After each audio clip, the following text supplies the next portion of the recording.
काम चालू झालं पाहिजे पुढील काळामध्ये अजून जरा ती मराठवाड्यातली अजून प्रभावीपणे कसं काम करता येईल या दृष्टीनं आम्ही पुढील काळामध्ये अजून चांगला प्रयत्न करणार आहोत. राष्ट्रवादी काँग्रेस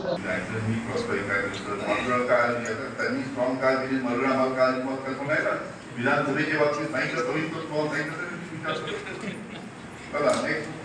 विश्व हिंदू परिषदेने ज्या पद्धतीनं त्यांच्या प्रमुख पदाधिकाऱ्यांनी प्रेस कॉन्फरन्स घेऊन सांगितलं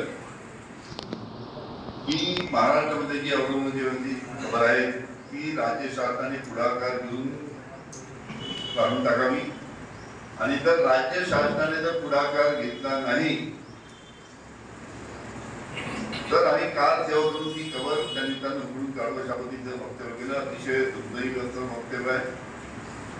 पहिलेच मी सांगितल्याप्रमाणे सध्या कायदा सुव्यवस्थेची परिस्थिती महाराष्ट्रामध्ये अतिशय गंभीर आहे आणि अशा या परिस्थितीमध्ये असे प्रश्न काढून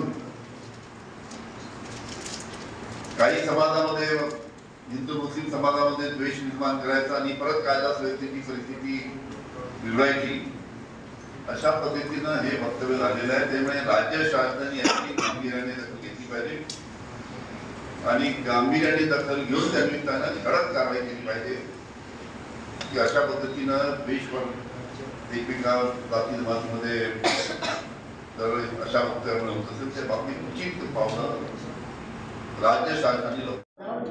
कसं आहे की महाराष्ट्रामध्ये ज्या पद्धतीची कायदा सुव्यवस्थेची परिस्थिती आहे अशा या परिस्थितीमध्ये कालच बजरंग दलच्या काही प्रमुख पदाधिकाऱ्यांनी प्रेस कॉन्फरन्स घेऊन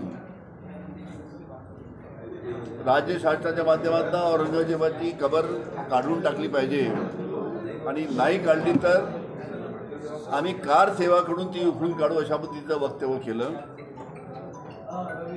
हे अतिशय दुर्दैवी वक्तव्य आहे. राज्य शासनाची गांभीर्याने दखल घ्यायला पाहिजे.